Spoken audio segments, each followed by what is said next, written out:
Greetings and welcome to my dear Aquarians out there. I have the great responsibility of opening the 11th house for this reading, and there is a particular emphasis on Saturn as well as Uranus as well as the North Node in terms of this reading and this context.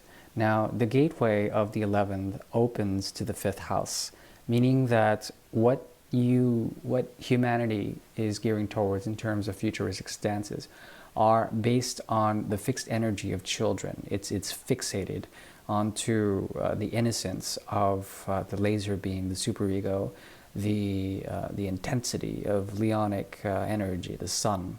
Now, the interesting thing is that often Aquarians will disregard the sun, or they would use it to such a degree to be empowered by it, but then it would be wise to not be overburdened by the sun. Now, there's a mystery within all of that, and I think out of all of the fire signs, Leo tends to get a very misunderstood quality to it, because the sun is primarily a beneficial thing for life in general, but at the same time it combusts certain planets. Okay, the proximity of a planet would saturate its effect in terms of degree in astrology, in the zodiac. The closer a planet is to the sun, it gets burned. So the effects of lunation, or perhaps radiation, or the celestial observance of, say, Mars or Jupiter or Saturn becomes lessened when the sun is in closer degree within the sky. So all of that being said, the mystery of this has to do with independence and radiance and the ability of the individual to affect greater systems. Okay, now, because Aquarius tends to pull in Leonic energy, there is a very interesting dynamic wherein the further you are from these people, the more there is respect and the more there is love, even. It's a very interesting dynamo. So that's something to consider when going through this reading and observing the 11th and 5th axis. So we'll go ahead and get started with a karmic reading for the month of February 2023 for the energy of Aquarius.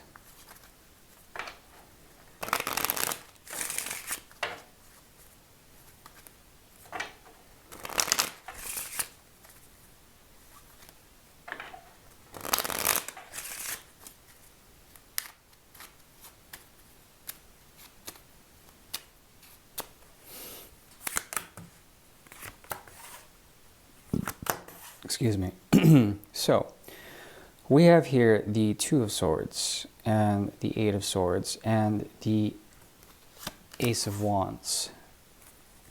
I think the ultimate goal is to master one's own reality in the month of February. The thing is that there's a requisite here of static, of meditation, of deep sadhana, of discipline, of asceticism even.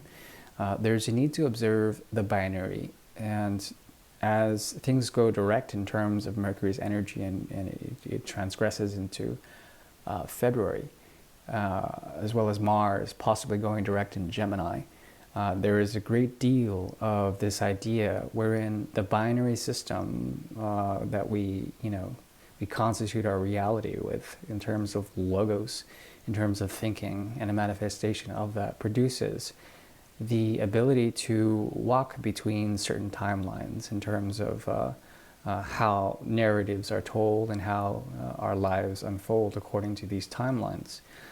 There's an ability for you to be between worlds for the time being.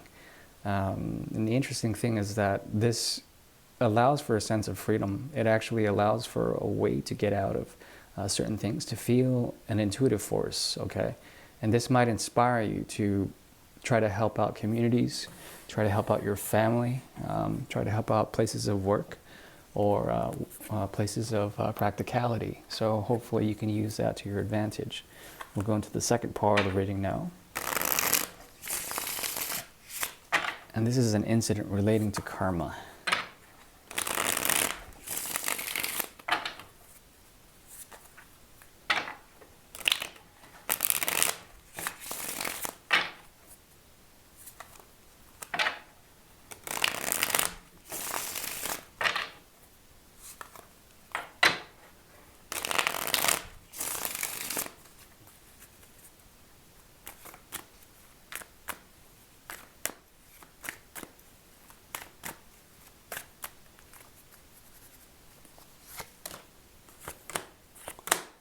Okay.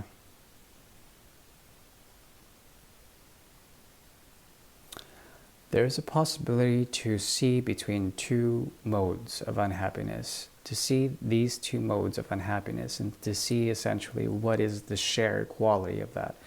Usually people call this melancholy, in which in the melancholy there's a sort of romantic notion that the sadness is nice, you know, in terms of the Billie Holiday sort of suicidal intensity.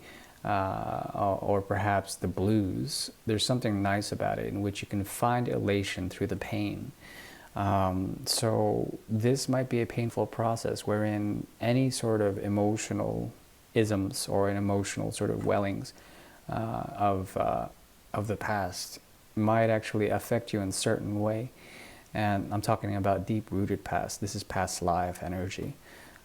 There's an ability for you to flirt with this energy, to play with it, and to bring light to it, okay? But it's going to require a great deal of patience, and you have to make the choice to do so. You might find that your future self will go ahead and do this for you, and you might have already done it.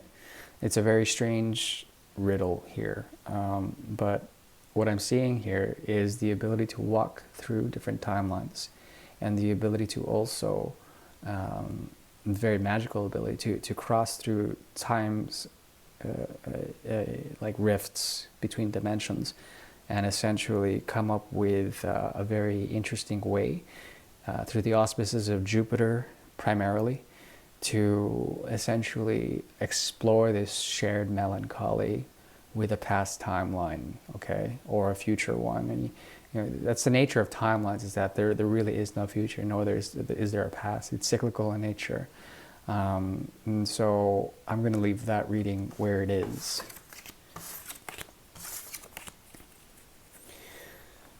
We shall progress now into the Great Mirror. The Great Mirror is a 9-card spread devised by the Order of the Twin Sun to see particular karmas that may exist between the energy of Aquarius and a significant other.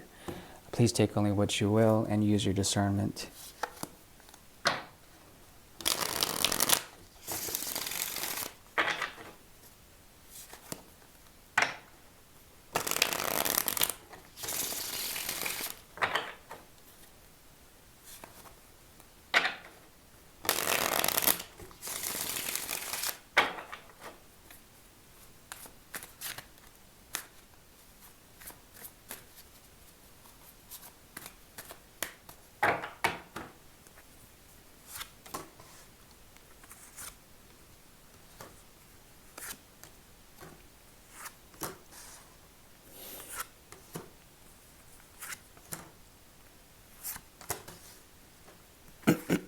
Okay, already I'm seeing a lot of independence in this reading.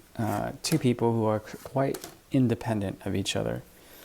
At the same time, you are supportive.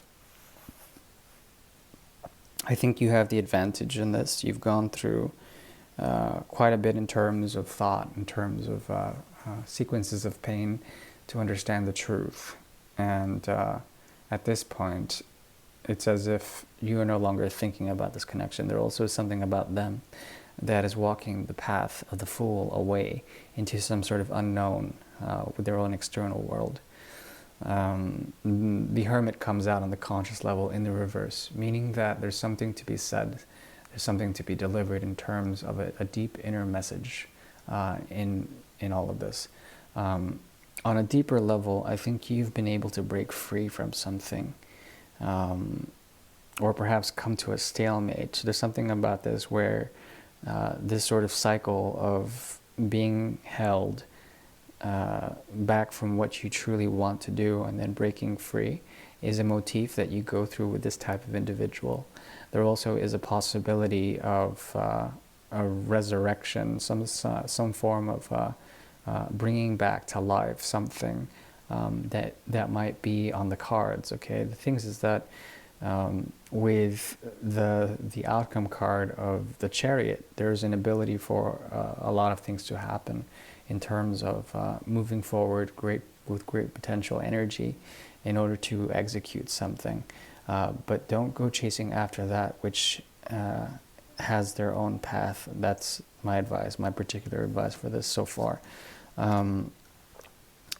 There's a deep intensity about this connection, and furthermore, if this person were to add to that intensity, it would have a rubber band effect, wherein it would trigger the individual in such a way that that kind of fertility or that kind of watering on your earth, on your idea of what has been structurally sound for so long, it might actually scare you in some sort of way. But they are a nurturing spirit for you. They have the capacity to give you quite a bit in terms of that.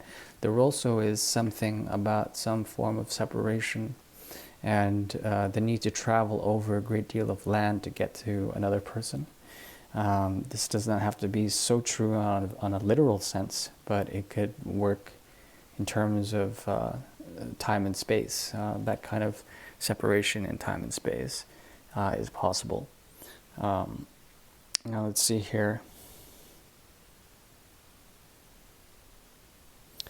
There is a cold and exacting conservatism that is holding apart this connection. It's proving to be a very difficult bridge. We have the Four of Pentacles, as well as the King of Swords. So there is this sort of cold Saturnian hold that kind of holds you both back. Also here, the Devil card, Saturn's very strong. If Saturn is in the reverse, if it's in retrograde, there's an even slower quality to it. But then it speaks about emancipation and rebellion more than anything. And perhaps there's something about this wherein it's like having a new life when you meet this person, or it's possible also that you need to impart some sort of truth on them. I think more than anything,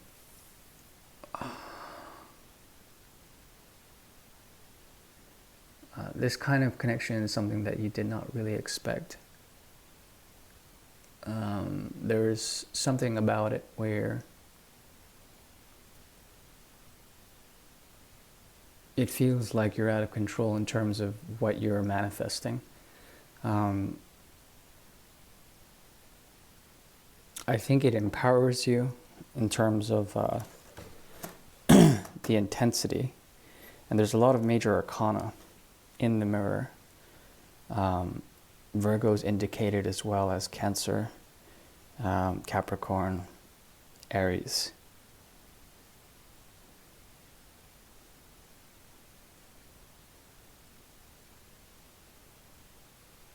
But the advice is to essentially let loose any intensity of the fifth house, I would say.